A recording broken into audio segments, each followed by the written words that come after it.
Are you guys ready? No. You guys are ready, but you know, these guys. Okay, go ahead. All right. Thank you all for coming today. In the interest of a free and fair election, the Republican Party of Arizona has been working to ensure everyone complies with the letter of Arizona law. Following the post-election logic and accuracy test today, we have done just half. The Arizona Secretary of State asked us to do a logic and accuracy test comparing what they did on October 6th to today, running the same ballots through the process. And I have to go back in right after I talk to you all because we are starting the Maricopa County part of that process. So I want to raise a few additional questions that haven't really been addressed, because this test was about saying that what happened on October 6th, the ballots that were run through were that they came out the same way today. And I will tell you that the ones we've done so far came out the same. So that's good. But there are several other questions that haven't been addressed. And I've talked to experts in election security over the last few days since the election and even before.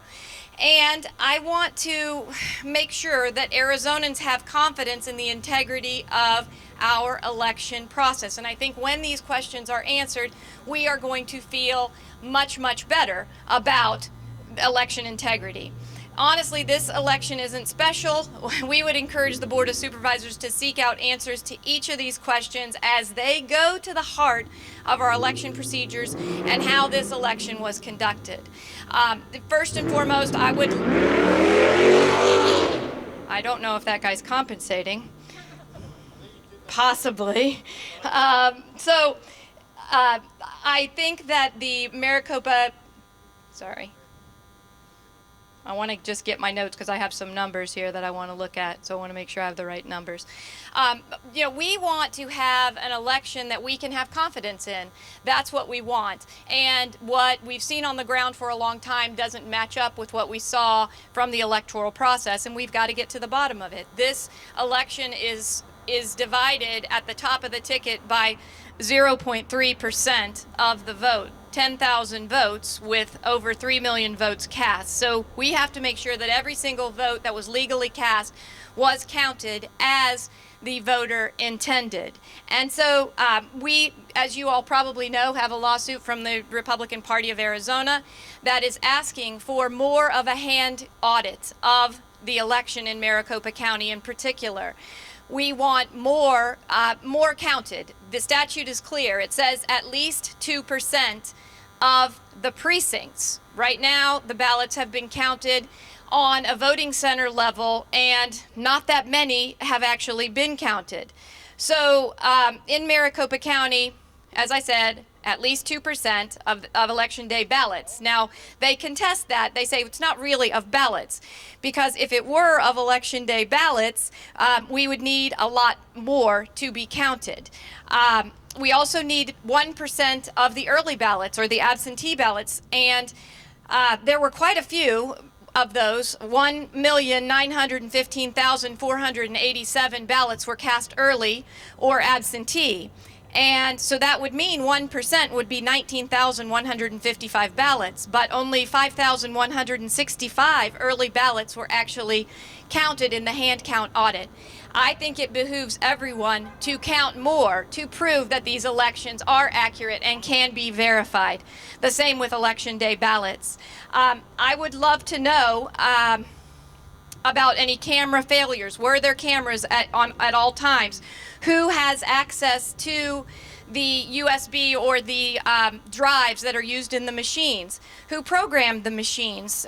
All of these things are very, very pertinent to what's going on in the electoral process. And so we need to know those answers. So in closing, I want to thank you all for being here. The security of our electoral process, our tabulation equipment, and our vote is the foremost concern of the Arizona Republican Party.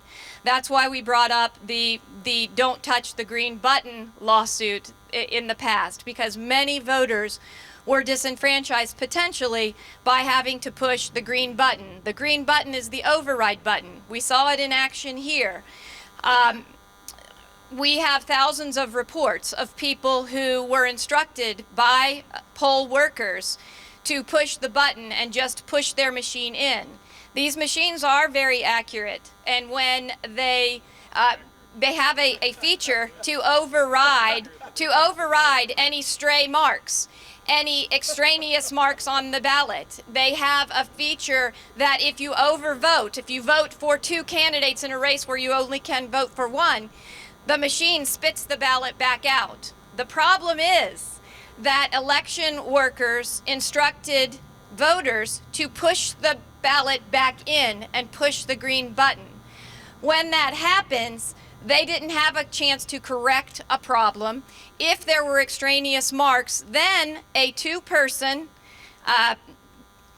adjudication commission, one Republican, one Democrat, with floating independents, then gets to decide what the intent of that voter actually was.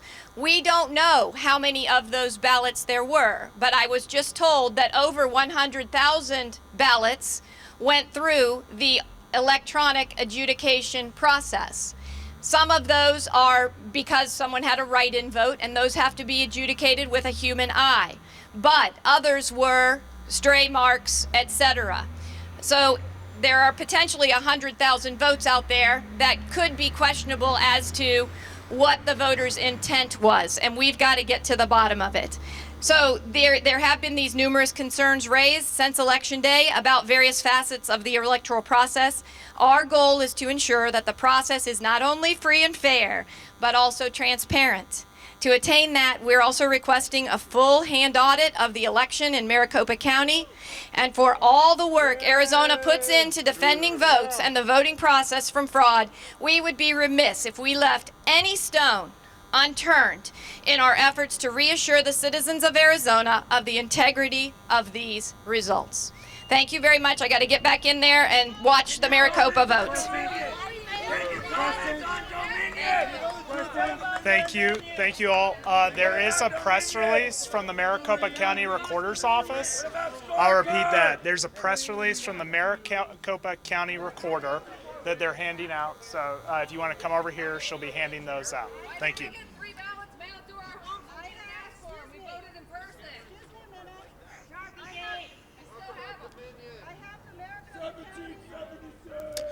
Okay, I'll repeat this. The Maricopa County Recorder's Office has a press release that they're handing out right here if the press wants to grab that. Okay.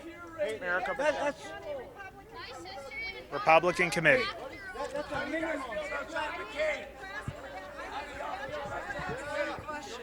Because we don't have access to this discussion, and they're making decisions for us. I would like to know, we were requested to remove our removable tent that will make it a little bit easier for us to sit here for 8 hours. And we were told that that's against rule. Can you speak for us and say that this is, that they have a tent, but somehow we citizens of this country are not as entitled? Yeah, we have a right to assemble, and if we remove everything every night, it should be okay to have a tent just like they have. What about hammer and scorecard? They are using. How come you didn't comment about hammer and scorecard? What about charges? What about Dominion and their ties to China and Germany? So is that all them, or how are they doing it? That's all. What? Oh, that's his speaker. Which? I could have like more time. I'm not focused, but I will not focus. Now I know how to talk. From our chairman for the press, if you'd like a press release, I have the press release here for you.